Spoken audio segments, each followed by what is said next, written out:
Shout out to, I guess this will do. This is my porch. Very humble looking today. Shout out to the people at Barbell Brigade for getting me all, all fall ready. And that's why this kind of leaves everywhere. Let's get rolling with, I guess, what's been up of late. And so like I have not been as consistent as I was getting there in regards to the weekly updates when it comes to my training. A few reasons why is honestly I think I've just been in the zone. So training's been really good. It's been really good, in fact. And for those of you guys who do follow via Instagram, Snapchat, other social media platforms outside of YouTube, you guys have seen that. However, you can only go over so much via that method, right? So we are going to get back on this, but in order to kind of just like let this one slide, I wanted to start this off with a just a Snapchat Q&A, and I'm thinking of perhaps scheduling these, so maybe I do them once a week, maybe bi-weekly. We'll say bi-weekly so I can actually stick to it. You guys ask your questions, get your faces up on the YouTube channel if you're okay with that. If not, then that's okay. But I prefer this because, like, I don't know, it puts a face, gives the question a face, and to me that it just makes me feel more connected, because otherwise sometimes this whole social media thing could just seem very abstract and just odd. Like right now I'm here in the middle of my neighborhood, and I'm sure a few of the neighbors are wondering, what the hell is this dude doing? So let's get rolling with the Snapchat question and answer segment, and then at the end we'll kind of give you guys a brief overview. I don't know if it's going to be verbal or maybe some screenshots of training, perhaps just a few highlights of things that I have filmed over the last few weeks and what to expect over the next few weeks. However, let's get back to this. Let's touch on these questions. First one is, we have quite a few too, so maybe too much talking prior to this. Let's get it rolling. When it comes to fat loss and cardio, do you recommend counting calories burned or aiming for a specific time limit? So this first question, cardio, time or calories? I prefer calories, and just two very quick reasons as to why. The first one is going to be the fact that the longer the fat loss phase lasts, the more less cardio, which I prefer, starts to look more like sloth cardio, right? So maybe, it used to, whatever you were able to put out in 30 minutes might take you 40 minutes now, and going via calories, giving yourself a caloric quota, what that's going to do is that, hey, like you used to go through 350 calories in 30 minutes, and now that same amount of expenditure is going to take you 40-45 minutes, because you've been going at this for a while and you're just not quite as zippy as you were. And then the other thing is that as we lose weight, we're going to get smaller, and a smaller person just burns less calories or less calories at rest or while they're doing cardio. So this kind of makes up for that too. So maybe you're just as zippy, but you've lost 10 pounds, and if you actually plug that in your machine of choice, you will notice a difference that, hey, 10 pounds ago I got to my caloric goal just a little bit quicker. Okay, so that's question one. Let's go into the next one. Very good question. But first things first, you got to stick to your cardio. So that is, I guess, most important. So besides the point. All right. Very shy person. I don't know if you can see this. We'll let this one slide. 6 days a week of training, is that too much? I would say there's very few situations where, very few people who are probably good candidates for that. Maybe someone who's been training for a very long time, and that's just how they need to disperse their volume across the week. Or maybe someone who, the amount of volume is something that you can realistically do in 4 days, 4 days per week training type of split. However, maybe they don't have that much time. You know, they need to be in and out in 35-40 minutes, and you know, breaking it up into 6 training sessions is just more practical for their situation. To just kind of like make this question a little bit more helpful for people tuning in, I think 4 days a week honestly is going to do most, and then eventually you get to the point where you are a mid to high level intermediate, and then maybe adding a 5th day can definitely help you continually progress into the advanced stages. And then most advanced people will need to go through bouts where, yeah, they're training 4 to 5, or at least going kind of back and forth between 4 and 5 sessions per week. 6 days per week for the grand majority of you guys listening is probably too much. So yeah, very few of my athletes are doing 6 days a week. If they are, it's because of scheduling reasons like discussed earlier. Next one. Okay, here we go. Yo, what's up, man? I got a question for you. How important do you believe it is to set long-term and short-term goals when setting up a program? Not only how important is it, but do you believe it's important to not set goals as well for a little bit of the mental break? And just to be clear, meaning just to go enjoy the gym and not have a certain amount of weight to lift or anything like that, but just to go enjoy working out. That's my dude, Garrett, right there. Appreciate that one. I knew your question was going to be a good one. We'll fast forward through the first one, because the first one I think most of you guys know, but the last part is where the money is at. Long-term goals, important, right? That's where you want to head, and it's definitely not good. It's important, vital, I'd say, to create these little like landmarks. You know, so start where you know, daydream about where you want to be, and then create these little like pit stops along the way. I think that's the most sensible approach, and is going to help you keep your sanity, and it's going to give you a checklist while you're on your way. But I think what I really enjoyed about this question is about having perhaps a period of time where you're just kind of floating. And I think this is really important and okay for people who really love to train and live the lifestyle, which, you know, like eating a certain way, living a certain way. You know, our day just kind of, this is something The Rock said during his Olympia speech. He talked about how, you know, our lives are kind of centered around training. So if that's kind of you, right, you live the lifestyle, you live the 3D muscle journey, I do think, and you have your fundamentals in place, right? I do think there's absolutely nothing wrong with perhaps for a minute just kind of being a hunter and gatherer. I think every year I go through about 2 phases where perhaps, you know, for, you know, anywhere from 3 to 4 weeks, I'm just kind of cruising and just kind of going in there, getting some work in. Everything makes sense from a fundamental standpoint, but the gym is just kind of like a big playground. And little breaks like that, absolutely nothing wrong with that. And this goes for my training, like my strength training, but then also for my bodybuilding. There's definitely periods, especially after a contest, where it's like, I'm not too concerned about my body comp right now.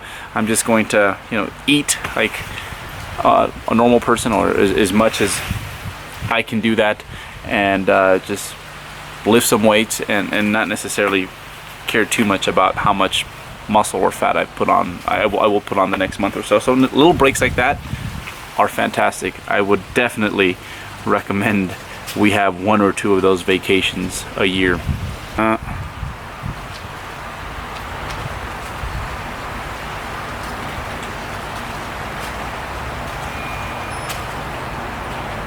Come on, give me some videos.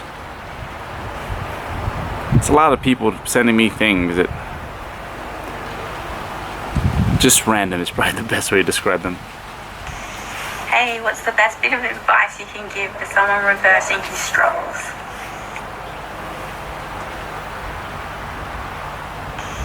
Hey, what's the best bit of advice you can give to someone reversing his struggles?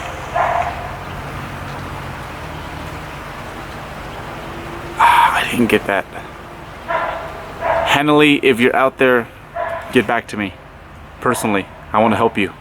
Hey Alberto, I've been lifting for 4+ years and I just started taking creatine today. How long until I see effects? And I'm only taking 5 milligrams a day.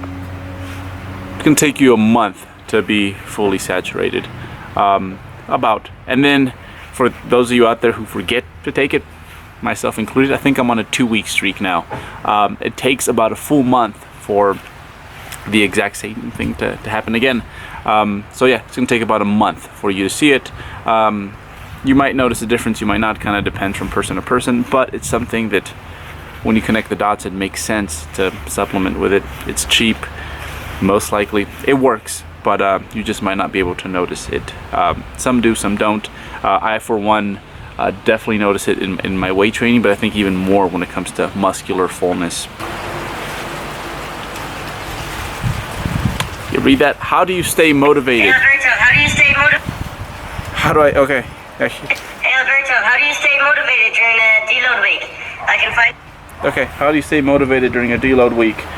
Honestly, it's if your training is right and it's been progressive for quite a while, you kind of are, you understand that things, progress itself is not linear, and because of that, we should kind of model our, our training cycles in that manner as well. Very similar to how you approach a refeed is probably how you should mentally look at a deload, right?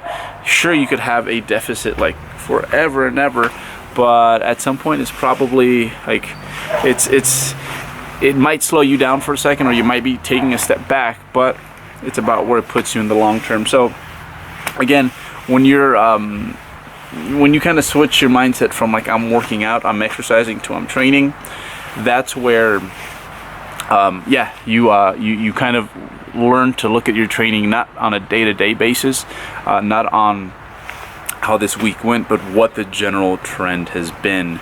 So once you kind of take a step back and you stop fixating so much on like the stuff right here, you focus on the big picture, you will understand and be more okay and understand the importance that a deload has in your long-term success. Okay, I hope that helps. Yeah, think of it as a refeed. It's a refeed for your gains, right? Hi Alberto, so considering two diets with the same calorie intake, do you think that the one that has fiber will lose more weight?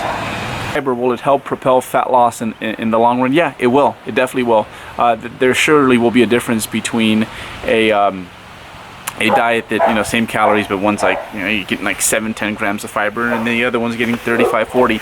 Yeah, definitely. However, I think people hear that and then they're like, more is better, let me get my fiber up to like some extremely high crazy level. But you have to remember that can also affect the absorption of a lot of other things that we want in place. Micronutrients, protein intake, right? You all those things that you actually want to make it. So the thing with fibers is I would definitely say that, having a set amount that is within a healthy range being somewhere between 10 and 15 grams per 1,000 calories is about right, perhaps even a little bit more, especially if it helps you with the hangry, but too much is not necessarily a good thing either. So fiber I think is an important component to a complete fat loss diet, but just don't get carried away with it either. Okay, more is not better, which again, it's like something you see very often in when it comes to all these things we do. How do I know that I'm doing too much or too little volume for muscle growth? That last part was cute. All right. Right. So this question is going to have a very, very generic answer. And what I mean by that is the good old 30 to 70 reps 2 times a week is a good place to start. And yeah, there's a good chance it is like you get deeper into your bodybuilding venture, you might have to add a little bit more. But that's generally a good place to start. If you see that, if you start to total out everything that you're doing, you're like, man, that is like way more. I do like 200 reps for my biceps. once a week or something like that, then perhaps, hey, let's pull it back to something between there. Let's see how long we can within those ranges progress. And when it gets to the point where we surely can't, when we looked at other variables, like from like intensity to frequency, and see that all those are in check. There's so many moving parts to this question. Then perhaps we can add a bit more. But again, like there's body parts that I have that to this day, 15 years later, they respond super well to the lower end of that figure I just gave you. So so again, a big part of like finding out what works is measuring. And I will say this over and over, but you cannot measure what you don't, you cannot manage what you don't measure. I obviously don't say it enough. So again, just keep track of this stuff, sweat the details. Some details are worth sweating, so that you can make the most objective decisions where when you get to the point where you're like, hey, I think I'm going to add an extra 30 reps to what I'm already doing. But again, then there's like, besides just reps, there's also frequency and how you lay out that volume. Maybe those somewhere between 30-70 reps would work better if you just spread your volume a bit differently, or if you undulated the intensities, right? So a little bit of trial and error, but I think when it comes to training, to a certain extent, I do think that it's a good idea to sweat the details, okay? Hey Albert, why is RDL snatch grip better for hypertrophy? More range of motion in the muscle groups that you're trying to target. So yeah, when you're doing a conventional deadlift or sumo deadlift, you are hinging at the hips, but not quite as much as you would be with an RDL. And then the other thing is going to be that there, besides the volume, is that people tend to be more mindful of the eccentric and the concentric. So within the motion, there's already more volume, right? But the muscle groups that we're targeting are being taken through these bigger ranges of motion. But then also, again, the eccentric component is just something that people naturally tend to be more mindful of compared to a deadlift off the ground. So again, for most bodybuilders, I honestly feel that it's a superior movement to a conventional deadlift or a sumo deadlift. But it doesn't mean that you can't use those other movements, especially they feel really good and you're really good at them, so long as you just make sure like there's an eccentric to it and you don't just drop the weight upon completing the concentric. Yeah, and both are complicated movements. I will say that people tend to not always do well. So if you do have someone who can help you out with those movements, or if you have a good idea, you do them decently well, you're pretty well versed in them, like record yourself over time, because there are also movements where as people tend to go heavier, the mission statement is lost somewhere along the way. Okay, let's go. I don't want to see your McDonald's, man. Okay. So I'm starting to get lateral epicondyle pain, or a tennis elbow. I'm wondering how I can fix that. It's affecting my lifts. Don't do it if it hurts. Find ways to work around it, but again, like, I don't know, bruh. Like, I stay in my lane, go see a professional about it, and they might not only know how to help you expedite the healing process, but perhaps prevent it from happening again, which is really important. I think especially when it comes to elbows, there's usually other things that cause that. So get some help. Hi, I have a question for you. Will you come in here and give me a hug? Another day in the life. All right, that is it. Ooh, okay, we are actually, I think it would have been too long of a video if I would have gone through my own training overview. So I will do this in about 2 minutes. And just to kind of give you guys the up to speed into where we're at, right now, more than anything, what I want to finish off this year with is I want to have my bench press in like the close to mid 300s, not necessarily like true 1 rep max mid 300s, but according to my ability to handle rep ranges that are very practical for a bodybuilder. Okay, so the filming outside is just not going to work.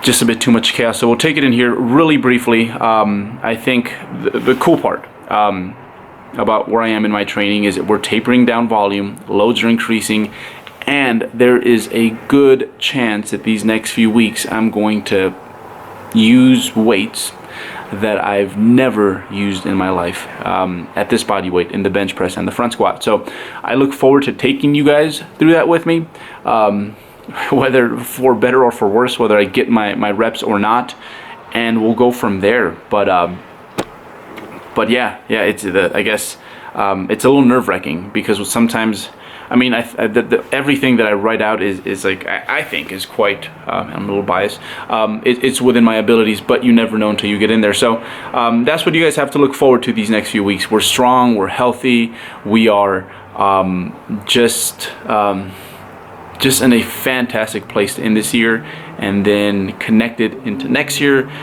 hit up that contest prep, and literally do something that I've never done before in regards to the athlete that hopefully I can bring to the stage.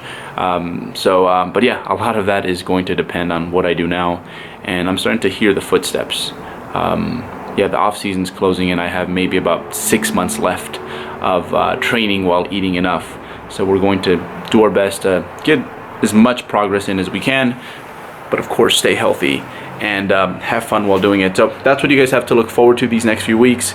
Volume's been tapering down the last few weeks, but intensity has been creeping up, and there's some pretty exciting sets on the horizon. Okay, so stick with me, guys. I'll leave it there, and thank you for all the questions, all the support.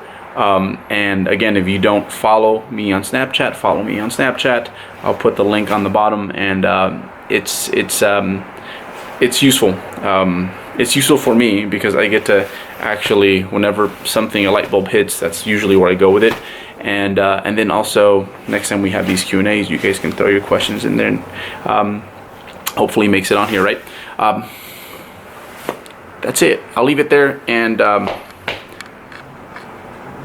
I really do appreciate the patience and all the support that I do get. So don't get that twisted. Even though I'm not on YouTube as much as I like to be, as much as I should be, I definitely don't take the fact that you guys are interested for granted. All right,